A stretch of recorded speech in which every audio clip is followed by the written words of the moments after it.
Depuis plusieurs semaines, je t'explique pourquoi je ne crois pas à une alt season en 2025. Manque de cash, macro fragile, signaux bearish, bref, tout pointé dans la même direction. Jusqu'à ce que je tombe sur un graphique qui change tout. Si j'ai raison, on est peut-être à l'aube d'un basculement massif de liquidité vers les crypto-monnaies. Donc reste bien jusqu'à la fin de la vidéo parce que je vais te montrer exactement d'où ce flux d'argent pourrait provenir. Avant toute chose, avant de commencer cette vidéo, si tu n'es pas abonné à la chaîne, pense à le faire, à me mettre également un like et un commentaire. Si tu souhaites me rejoindre sur mon canal Telegram 100% gratuit, tu as le lien dans la description. C'est le premier lien de la description, donc tu ne peux pas le rater. Et maintenant que tout ça est dit, on va pouvoir commencer la vidéo. Allez, on est parti. Cette vidéo, elle va être structurée en deux parties distinctes. La première partie, on va parler de la structure avec les dominances, donc la dominance de Bitcoin, la dominance des Others, que très peu de personnes évoquent aujourd'hui alors que c'est un point très important. Et dans une seconde partie, on va répondre à la question d'où va venir cette liquidité. Puisqu'on sait que si on veut une altcoin season, si on veut une valorisation globale des altcoins, il nous faut des liquidités entrantes sur le marché crypto. On va répondre à cette question, d'où peuvent bien venir ces liquidités. On commence donc avec la Bitcoin dominance, et là on arrive dans une structure intéressante puisqu'on arrive dans une structure plutôt corrective ici sur la Bitcoin dominance.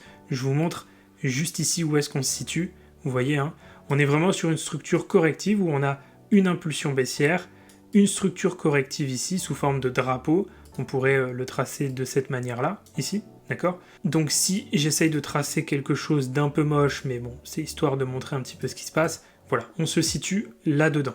Donc une structure corrective pour une continuation baissière sur la Bitcoin dominance. À savoir que on avait annoncé une hausse de la Bitcoin dominance pour aller chercher cette zone d'extension. Ensuite, on avait donc annoncé une réaction pour une baisse, un drapeau ici pour une continuation baissière, ce qu'on a eu. Et l'objectif était de revenir dans la zone d'extension ici à 57% de dominance.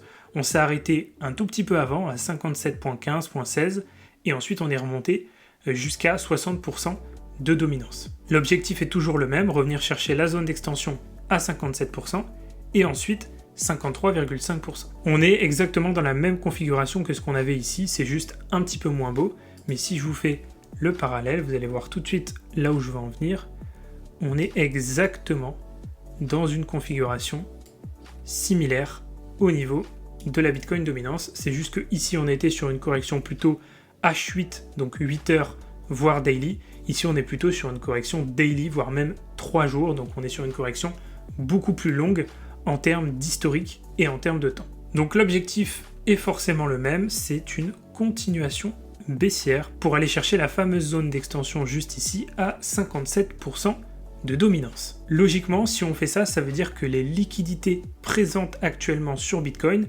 vont sortir au profit d'Ethereum et des altcoins. Deuxième point, si on veut faire les choses bien, il faut qu'on parle de la dominance des Others. Les Others, c'est tous les altcoins moins le top 10. Donc on enlève le top 10 CoinMarketCap et on garde tout le reste, c'est les Others. Ici, les Others représentent 6,91% de la market cap globale du marché crypto.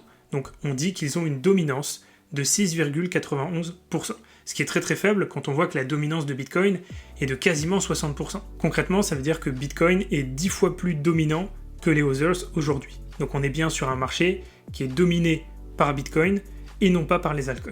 De toute façon, je pense que vous l'avez vu sur les marchés, mais aussi sur vos portefeuilles. Clairement, si vous avez des portefeuilles full altcoin, vous souffrez beaucoup plus que quelqu'un qui a une pondération beaucoup plus importante en Bitcoin. Et donc cette Others dominance, qu'est-ce qu'elle nous montre ? Eh bien elle nous montre qu'on vient de taper un niveau de support historique aux alentours des 5% de dominance, qui est donc un niveau de support avec une réaction plutôt propre ici en 2019, une réaction plutôt propre ici en 2017, des réactions ici aussi en 2017, et qui était donc une zone de résistance devenue support, puisque on l'avait tapé en termes de résistance ici en juillet 2016. Donc c'est vraiment un niveau psychologique, un niveau historique très important pour de l'achat, et ce niveau a réagi parfaitement.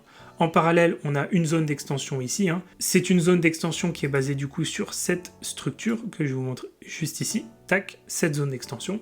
Donc quand on arrive dans des zones d'extension comme ça, aussi puissante, aussi importante, on peut s'attendre à des réactions à l'achat, et c'est le cas, ici on voit que le prix réagit parfaitement à l'achat. L'objectif du coup, c'est quoi? C'est d'avoir ça, c'est d'avoir une explosion de la dominance des Others pour aller chercher des niveaux beaucoup plus importants. Est-ce qu'on va revenir sur des niveaux comme ici en décembre 2021? Clairement, le doute est permis. Maintenant, revenir ne serait-ce qu'à 10-12% de dominance au niveau des Others, ça veut dire clairement une mini altcoin season et une vraie valorisation à court terme, court ou moyen terme des altcoins. Maintenant attention, ça ne veut pas dire que le démarrage c'est là maintenant tout de suite, puisque si je passe en weekly, vous voyez qu'on peut encore chuter un petit peu, c'est-à-dire qu'on peut créer une structure très lente, très fastidieuse, très insupportable, avant de, boum, partir directement en direction des 10-12% de dominance. Donc rien ne dit que ici, on va décoller directement. On peut encore perdre 10 à 15% de baisse, vous voyez ici, sur la dominance des Others avant de décoller. Donc attention, je ne suis pas en train de dire qu'on rentre tout pile dans le timing où on va avoir une altcoin season, pas du tout. Au contraire, on est plutôt dans un timing où les marchés devraient continuer de baisser un petit peu, de l'ordre de 10-15%, voire peut-être même 20% sur les alts, de 10-15% aussi sur Bitcoin et Ether, et ensuite on aura le timing parfait pour pouvoir avoir ce décollage sur la dominance des Others. Dans tous les cas, plus on se rapproche de ce niveau de support et de cette zone d'achat, plus on va approcher de l'explosion de la dominance des Others.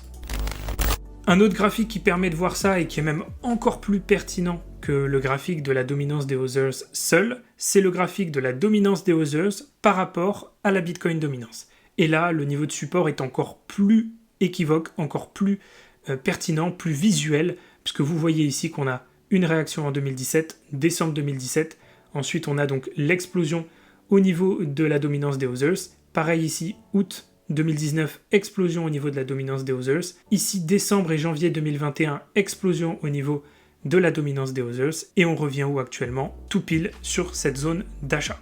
Si vous vous rappelez ici, décembre 2020, janvier 2021, c'est la période où Bitcoin explose et le marché des altcoins explose littéralement avec lui. On est actuellement dans la même configuration. Encore une fois, vous voyez, il y a souvent des faux départs. Par exemple, ici en septembre 2019, on a un premier départ, on chute ensuite, et après on décolle.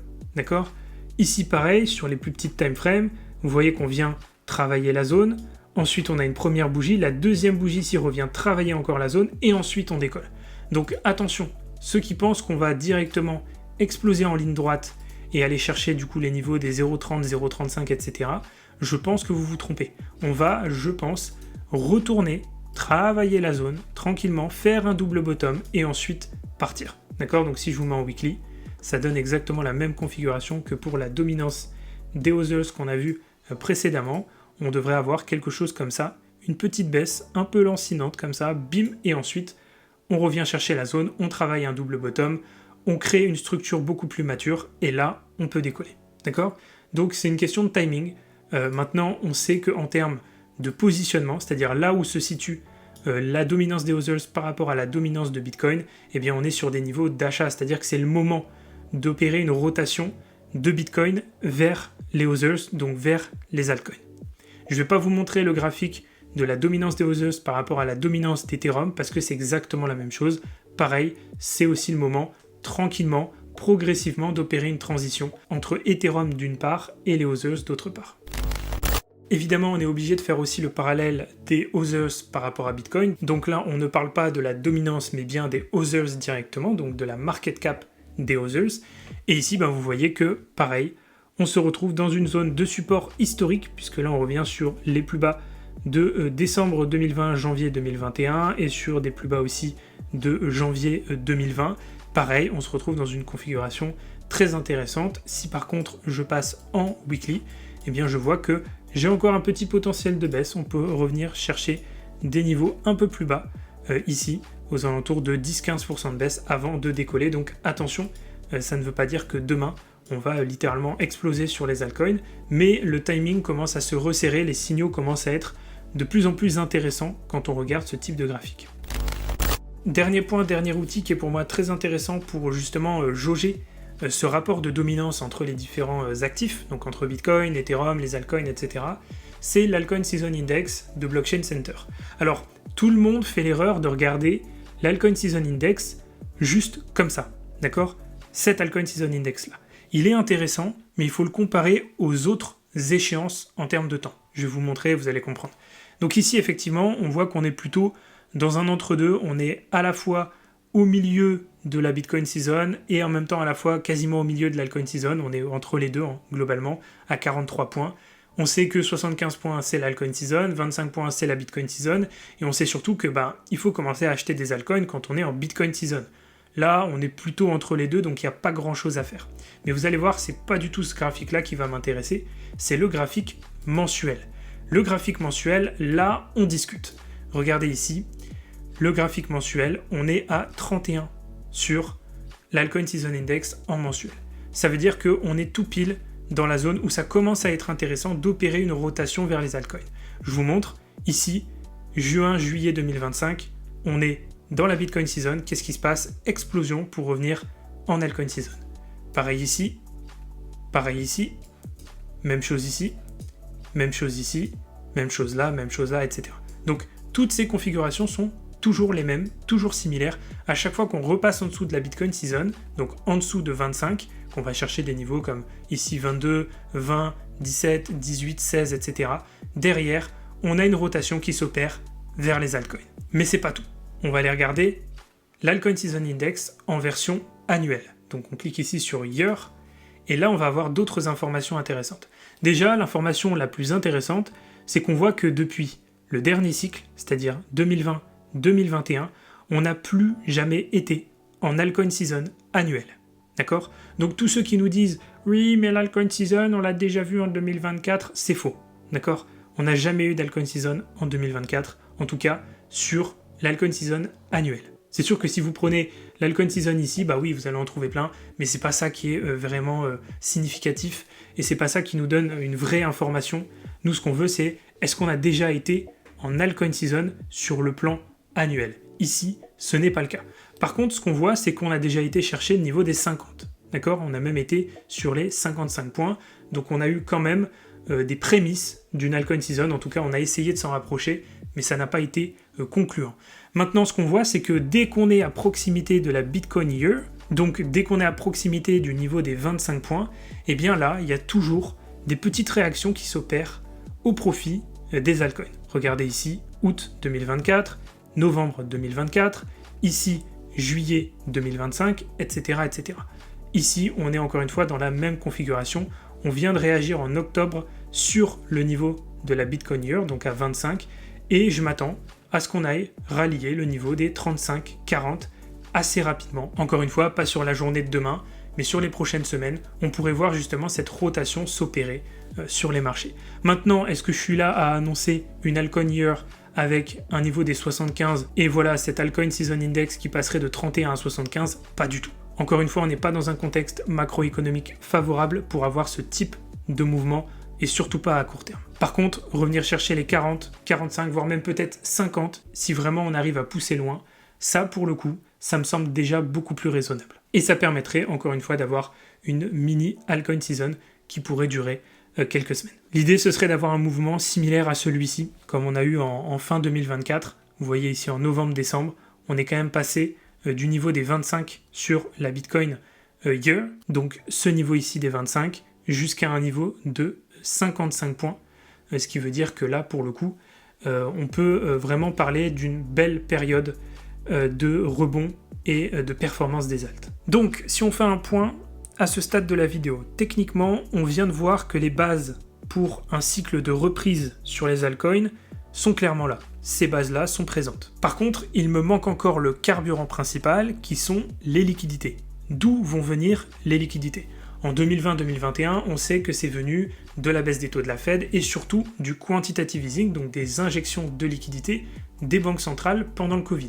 Il y avait aussi donc toutes les aides des gouvernements, les aides gouvernementales par rapport au Covid avec les confinements, etc. Donc tout l'argent magique qui a été distribué à la population. Actuellement, ce n'est pas le cas. On est dans un contexte différent et donc on doit chercher à comprendre d'où vont venir ces liquidités. En tout cas, avec cette première partie, vous comprenez qu'on arrive sur un timing intéressant. non pas pour parler d'une altcoin season où l'ensemble du marché va performer, où tout va exploser, où on va faire des x100 à tire-larigot, pas du tout, mais d'un timing intéressant pour opérer une rotation sur les altcoins. Et maintenant, dans cette deuxième partie, je vais vous expliquer d'où pourraient provenir ces liquidités entrantes pour pouvoir générer cette fameuse hausse, cette fameuse rotation au profit des altcoins. Allez, on se retrouve à nouveau sur les graphiques et je vais vous expliquer ce que vous voyez à l'écran, à quoi correspondent toutes ces courbes. J'imagine que là, pour le coup, c'est un peu déroutant. Vous allez vous dire, qu'est-ce qu'il est en train de nous raconter celui-là? Je vais tout vous expliquer, vous allez tout comprendre. Et ce que vous voyez à l'écran, c'est le game changer, c'est le déclencheur de tout. On a donc différentes courbes qui sont affichées à l'écran. La première courbe en rouge, que vous voyez juste ici, c'est la masse monétaire en circulation. D'accord? Très très simple. La masse monétaire M2. En bleu, ce que vous voyez ici, c'est le bilan de la Fed. En orange, juste ici, c'est ce qu'on appelle les reverse repo. Et en vert, juste ici, vous avez les money market funds. Et bien sûr en noir, le crypto total des Others, donc l'ensemble des altcoins en excluant le top 10. Qu'est-ce que j'essaye de vous montrer par l'intermédiaire de ces différentes courbes? Déjà, premier point, c'est que la masse monétaire est stable. D'accord? On n'a pas de contraction majeure, on voit que la masse monétaire en circulation continue d'augmenter. Donc on a bien un afflux de liquidités sur les marchés qui est plutôt stable. On n'est pas en train de parler d'une accélération comme on l'a eu ici en 2020-2021. Regardez justement uniquement la courbe rouge en 2020-2021. Regardez cette accélération significative au niveau de la masse monétaire en circulation. On n'est clairement pas là-dessus. On est plutôt sur une hausse quand même significative, mais beaucoup plus calme. D'accord? On n'est pas sur une hausse parabolique comme ça pouvait être le cas ici en 2020-2021. Maintenant, la masse monétaire M2 en circulation continue de croître. Deuxième point, le bilan de la Fed. Donc le bilan de la Fed est clairement en baisse. On voit que quand le bilan de la Fed explose, ça correspond à des phases de valorisation significative sur les altcoins, comme c'était le cas ici en 2020-2021. Évidemment, quand le bilan de la Fed explose, ça veut dire que la Fed injecte des liquidités massivement sur le marché, donc ça crée de l'argent magique qui se retrouve indirectement sur le marché des cryptos. Et à l'inverse, quand la Fed a tendance à réduire son bilan, c'est-à-dire à réduire les liquidités présentes sur le marché, ça a plutôt tendance à engendrer des phases de baisse sur les actifs à risque, ce qu'on voit ici, puisque quand la Fed a commencé à réduire son bilan, ça a généré cette baisse significative, ce fameux bear market de 2022-2023. Là ici, ce qu'on voit, c'est que le bilan de la Fed est en baisse, mais on commence à arriver sur la fin. Si vous avez écouté le discours de Jérôme Powell ce mercredi, il vient d'annoncer que le quantitative tightening, c'est-à-dire la réduction du bilan de la Fed, se terminera le 1er décembre 2025.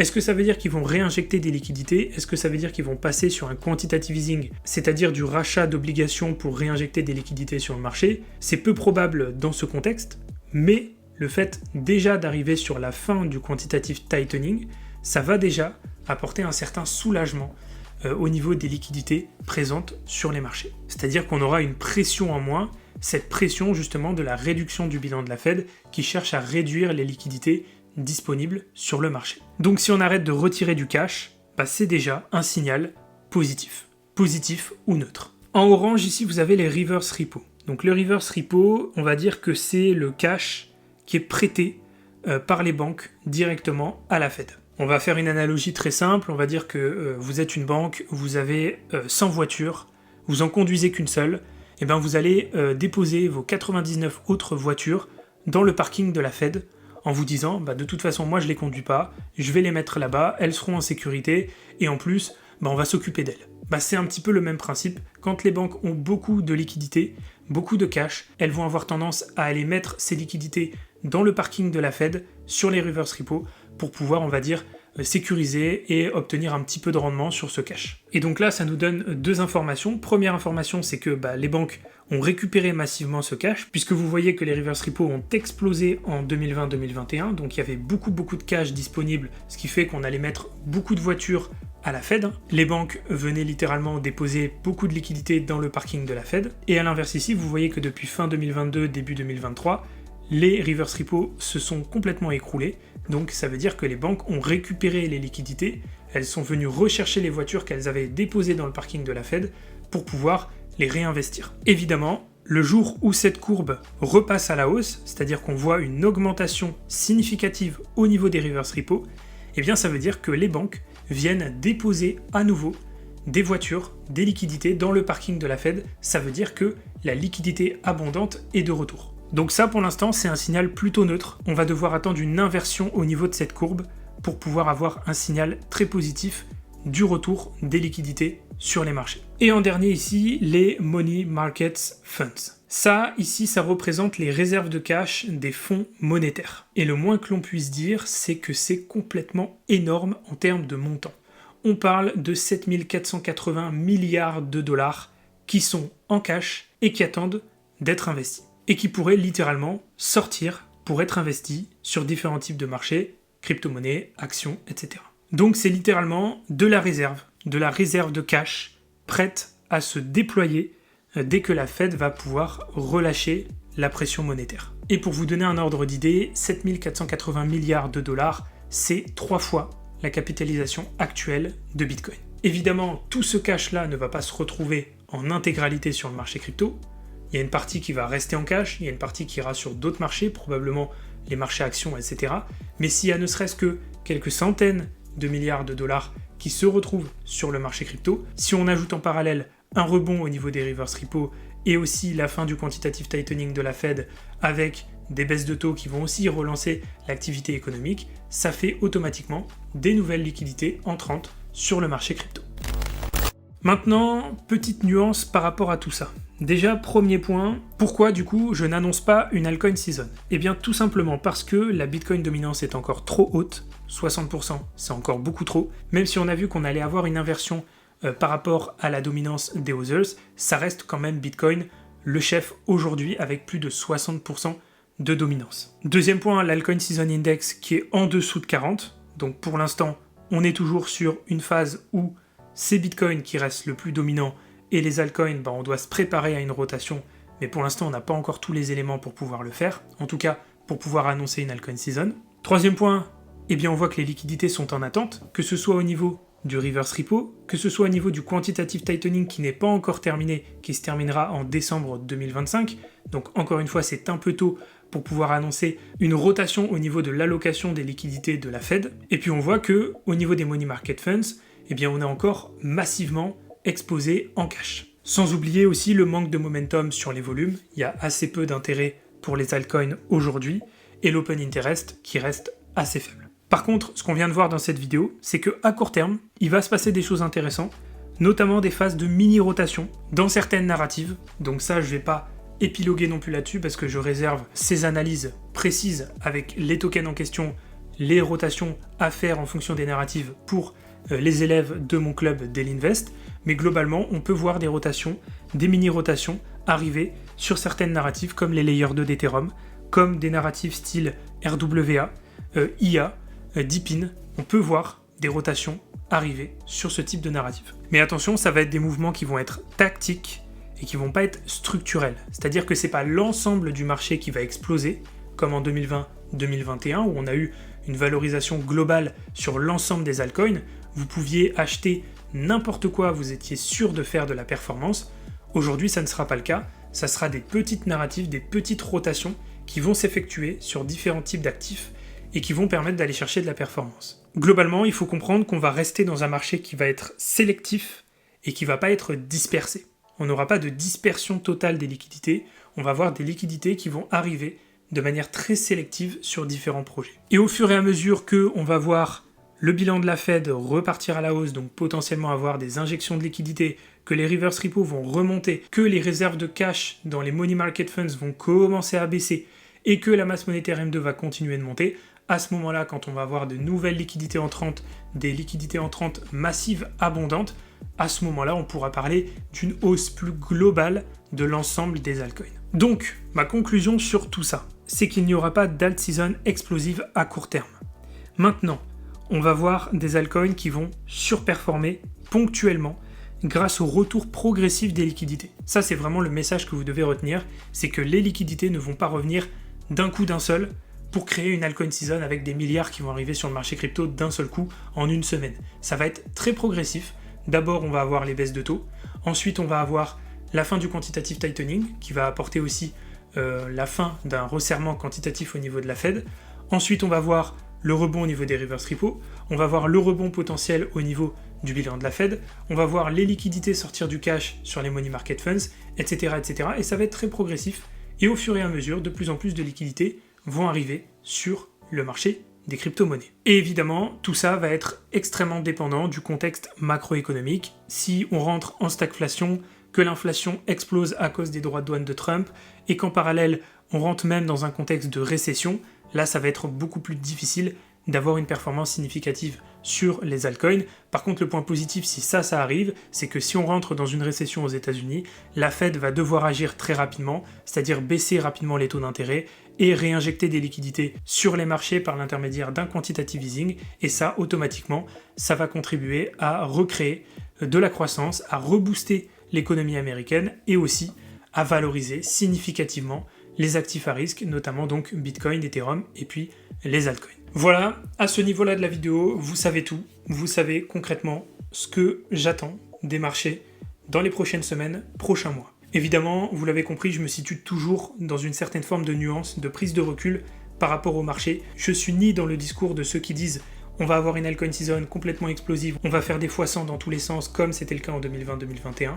Encore une fois, le contexte macroéconomique, le contexte en termes de liquidité est totalement différent. Et je me situe aussi à l'opposé total des gens qui disent c'est le bear market, on va tous mourir, le marché va s'effondrer, vous devez tout vendre, sinon vous allez pleurer. Clairement, je me situe à l'opposé de ça également. Je me situe dans la nuance, tout en gardant en tête que mon plan baissier, qui se base donc sur l'explosion de la bulle de l'IA, un scénario de stagflation, de récession aux États-Unis, est encore un plan tout à fait probable. Maintenant, même avec ce plan-là, même si on rentre en stagflation, ce que je viens de vous exposer dans cette vidéo reste valable. C'est-à-dire que c'est pas parce qu'on rentre en stagflation que l'ensemble des marchés va s'effondrer et qu'on va plus pouvoir aller chercher de performance du tout.